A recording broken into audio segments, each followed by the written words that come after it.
സാധാരണ ടെസ്റ്റിൽ രോഹിത് ശർമ്മയാണ് ഓപ്പൺ ചെയ്യാറ്. എന്നാൽ ക്യാപ്റ്റൻ രോഹിത് ശർമ്മ രാഹുലിന് വേണ്ടി ഓപ്പണിംഗ് സ്ഥാനം വിട്ടുകൊടുത്തു. എന്നിട്ടും ഇപ്പോൾ ഇന്ത്യ 150 റൺസിൽ ഓൾ ഔട്ട് ആയിരിക്കുകയാണ്. ഇന്ത്യക്ക് ഇത് നാണക്കേട് തന്നെയാണ്. ജയ്സ്വാള് ഡെക്കിലാണ് പുറത്തായത്. ഇപ്പോൾ ഇത് ഇന്നത്തെ ടെസ്റ്റിന്റെ ആദ്യ ദിവസം കഴിഞ്ഞ് രോഹിത് ശർമ്മ ദേഷ്യപ്പെട്ടിരിക്കുകയാണ്. രോഹിത് പറഞ്ഞ കാര്യമാണ് നമ്മൾ ഇന്നത്തെ വീഡിയോയിൽ നോക്കുന്നത്.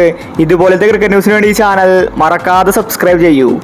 ആദ്യ ദിനം തന്നെ ഇന്ത്യ 150 റൺസിൽ ഓൾ ഔട്ടായി. ഇന്നത്തെ ദിവസം കളി കഴിഞ്ഞ് രോഹിത് പറഞ്ഞത് ഇങ്ങനെയായിരുന്നു: ടെസ്റ്റ് ടീമിൽ മാറ്റങ്ങൾ ആവശ്യമാണ്. ആരും തന്നെ ഫോം ആകുന്നില്ല.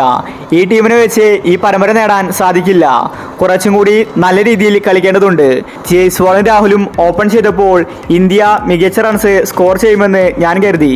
എന്നാൽ ജയ്സ്വാൾ ഡെക്കിൽ പുറത്തായി തന്നെ ഞെട്ടിച്ചിരിക്കുകയാണ്. ഇങ്ങനെ തന്നെ മുന്നോട്ട് പോയാൽ ഇന്ത്യ ഈ ടെസ്റ്റ് സീരീസ് ജയിക്കില്ല, അതെനിക്ക് ഉറപ്പാണ്. അതുകൊണ്ട് വരാൻ പോകുന്ന ടെസ്റ്റ് മാച്ചുകളിൽ ടീമിൽ മാറ്റങ്ങൾ ആവശ്യമാണ്.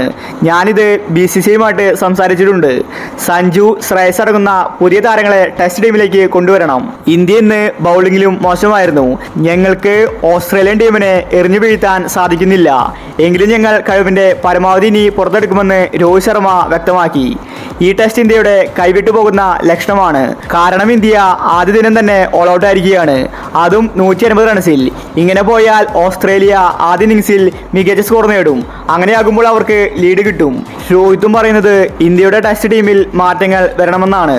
ശ്രേയസിനെയും സഞ്ജുവിനെയും ഉൾപ്പെടുത്തണമെന്നും രോഹിത് പറയുന്നു. സഞ്ജുവിന് ഒരു അവസരം കിട്ടിയാൽ സഞ്ജു തകർത്തടിക്കും. സഞ്ജുവിന് T20യേക്കാൾ ഇഷ്ടം ടെസ്റ്റാണ്.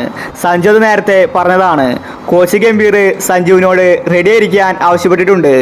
ഏത് നിമിഷം വേണമെങ്കിലും സഞ്ജുവിന് അവസരം വരും. ഈ ഒരു ടെസ്റ്റ് സീരീസ് കഴിഞ്ഞാൽ ഇന്ത്യയുടെ ടെസ്റ്റ് ടീമിൽ മാറ്റങ്ങൾ വരുമെന്നത് ഉറപ്പാണ്. കാരണം എല്ലാവരും ഫ്ലോപ്പാണ്. ഈ ടെസ്റ്റ് ഇപ്പോൾ ഓസ്ട്രേലിയ ജയിക്കാനാണ് സാധ്യത. അപ്പോൾ ഇതുപോലത്തെ ക്രിക്കറ്റ് ന്യൂസിന് വേണ്ടി ഈ ചാനൽ മറക്കാതെ സബ്സ്ക്രൈബ് ചെയ്യൂ.